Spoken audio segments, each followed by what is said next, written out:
Gente, assim, vocês não estão entendendo, tá? Nós somos autoras, primeira e última autora, de como escrever um laudo neuropsicológico. Vocês estão vendo aqui a Nicole Zimmermann separando a cartinha do Uno pra gente fazer um vídeo, dando nota da vergonha alheia de erros de laudos que a gente já presenciou, viveu pessoalmente ou viveu terceiramente, vendo dos outros.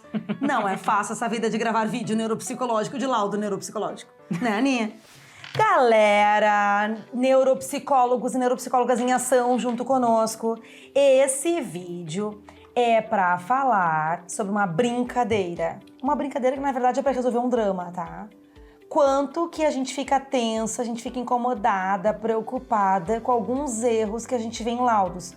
Não são só erros alheios, gente. São alguns erros que nós já cometemos também. Ninguém é perfeito, né? Ninguém, nós somos seres humanos. Há falhas de linguagem escrita, há falha de atenção, há falha de funções executivas. O importante é se autocorrigir, né, Ani? Exatamente. E até hoje, que a gente saiba, a gente se autocorrigiu em todos. Qualquer coisa, manda um direct. Exatamente. Galerinha, então eu vou falar sobre um erro e a gente vai dar aqui, depois de muito esforço cognitivo pra gente categorizar nos vários números as nossas cartinhas do Uno, nós vamos dar uma nota de 0 a 10, sendo que o 10 é o mais 4 coringão do Uno, sobre o erro, sobre o mico, sobre a fonte de tensão do laudo neuropsicológico. Vamos lá então, Ni. Bom, eu já vi laudo, você sabe que o teste REI verbal, né, o teste de aprendizagem aditivo verbal de REI, é com R, E e Y. E nós somos autoras da adaptação do Reiling infantil, que é H-A-Y-L-I-N-G. Então eu já vi Reiling unindo, casando o rei verbal com Reiling. Reiling com R-E-Y-L-I-N. Que nota tu dá, Nicole? Vamos fazer independentes e daí depois a gente vê. Perfeito! 1, 2, 3 e... Quanto que deu? Meu Deus, foi muito legal! Porque eu acho que eu trabalho muito com aprendizagem e eu tô sendo inclusiva. É verdade, é verdade. Não, pra mim dói muito. A minha obsessividade não dá conta.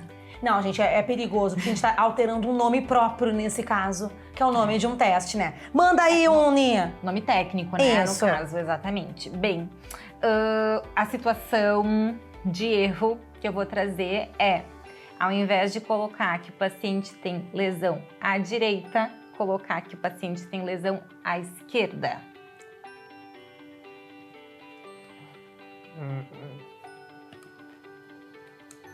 Eu dei o coringão porque, gente, isso muda a cirurgia. Isso muda coisas muito importantes que vai ser feito com o laudo entregue. Ai, que medo! Não, é realmente muito tenso. Eu acho que o que salva nessas situações assim que eu tô lembrando é que geralmente tem mais de um documento e isso passa por revisão e uma hora alguém diz não, mas não é a direita, é a esquerda ou vice-versa, enfim. Mas é tenso. Muito, muito tenso. Bom, outro erro é a data de nascimento do paciente é 11 de março de 1986.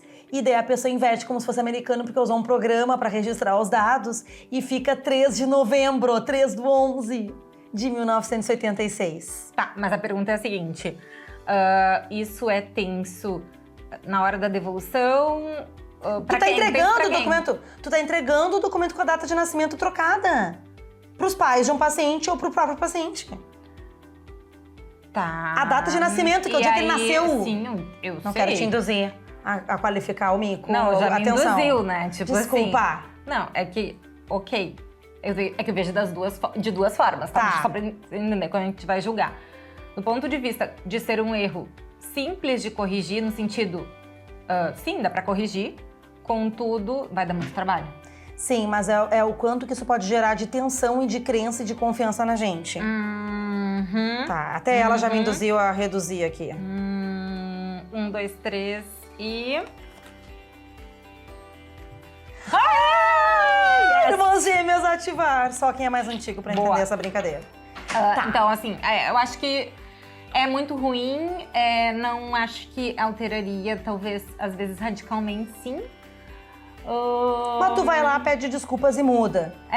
Exatamente, exatamente. Desde que o ano não esteja muito diferente, né? Não, de o ano nascimento, tava igual, daí, tipo, o ano tava igual. Né, Mas muda os meses, tu pode consultar tabelas diferentes por causa disso, né, gente? Tem que revisar todo o laudo, lembrando, né?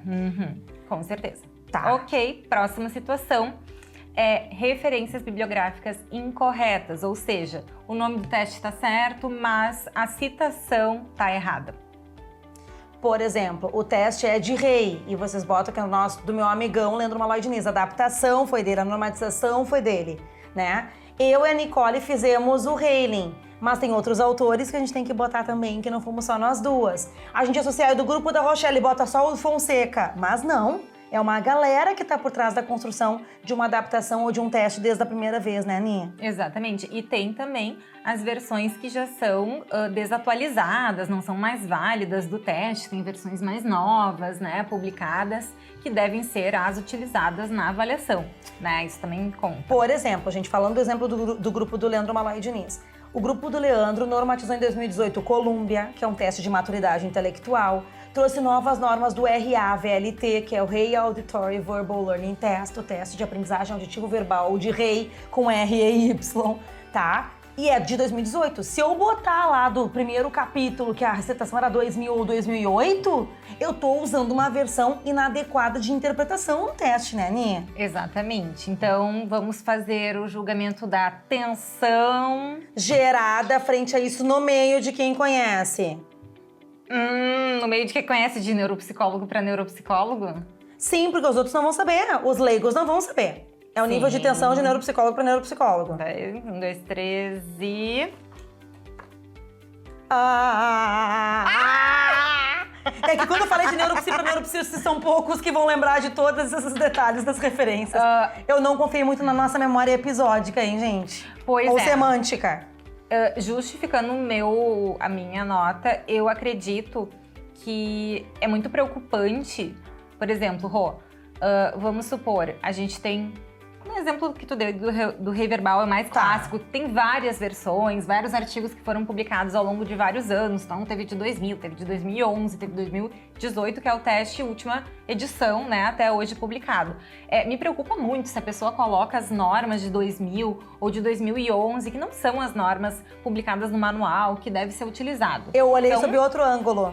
Eu olhei como... Ele só errou a citação, mas usou as normas certas. Pois eu já pensaria assim, não, isso super pode acontecer, porque direto nas supervisões a gente vê que a pessoa às vezes usou certo, mas está citando errado. Mas, às vezes a gente não tem oportunidade de questionar o colega, então a gente acha que ele simplesmente utilizou um teste inadequado, né, normas inadequadas, então acho que é bem importante cuidar disso, né? Outro erro que é muito frequente é que a gente tem estimulado cada vez mais a explicar o déficit, tá? Então tem déficit de memória episódica. E tu abre e fecha parênteses colocando um exemplo no cotidiano. Então, ao invés de dar um exemplo de tem dificuldade de guardar datas em que as coisas aconteceram, novas datas combinadas, novas informações aprendidas na escola. Começou a multiplicação, mas segue fazendo adição. Ao invés de botar isso como memória episódica, eu dou o exemplo de não acessa o conteúdo lá de soma e de subtração do passado, que é de memória semântica. Então a gente está confundindo memória episódica com memória semântica, tá? A diferença é memória semântica. Quem é prefeito da nossa cidade? E eu estava vivenciando aquele momento do prefeito assumir, tá? Isso seria memória episódica, o vivenciar, o fato ocorrido. Então mudar o exemplo, que gravidade que é, Aninha? Que tensão dá, já que aquele laudo é para ser útil para a vida, hein? 1, 2, 3 e... Eu tô muito boazinha hoje, ou tô muito acostumada com o erro de laudo dos outros. Eu acho tenso porque essa parte da psicologia cognitiva, da neuropsicologia cognitiva, que analisa os componentes, os modelos cognitivos, é um pilar fundamental. Aqui na minha estante, que é super selecionada de livros, eu tenho ali todos os livros mais clássicos, né, de psicologia cognitiva, que eu estudei contigo, que tu me ensinou. São os modelos cognitivos, como é que as memórias funcionam, como é que a atenção funciona, qual é a relação entre atenção e memória, por exemplo. Isso é muito importante, né, gente? Assim, é um pilar que eu digo que é fundamental. Neuropsicólogo que não sabe explicar modelo cognitivo, funcionamento cognitivo no dia a dia, né, dos modelos teóricos para aplicação prática, não faz sentido. tá? Tem Fazer a razão. avaliação. Então, eu acredito que isso sim é fundamental e pode gerar muita confusão, até em termos de diagnóstico e de intervenção, né? E de como interpretar determinadas dificuldades do nosso paciente, da onde vem, né? Qual é a dificuldade e ele também adquirindo esse autoconceito. Tem razão, gente. Eu boto 4 e 8 aqui, ó. 10 e 8, 18 pontos de tensão. Tem que refazer meu julgamento mesmo. É que eu já vi muito desses erros. Eu acho que a habituação é um fenômeno danado, né, Ni? De tanto tu ser exposto, tu acaba valorizando menos aquilo, né? Exatamente. Agora vamos para os erros de concordância. Oh my God, que dor! Dá exemplo de erros de concordância. Concordância nominal, masculino, feminino.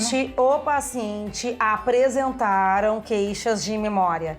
Gente, a gente faz isso às vezes na corrida, mas não pode. Isso pega muito mal. Uma revisão de português brasileiro é importantíssimo, até porque linguagem é um dos domínios que a gente avalia.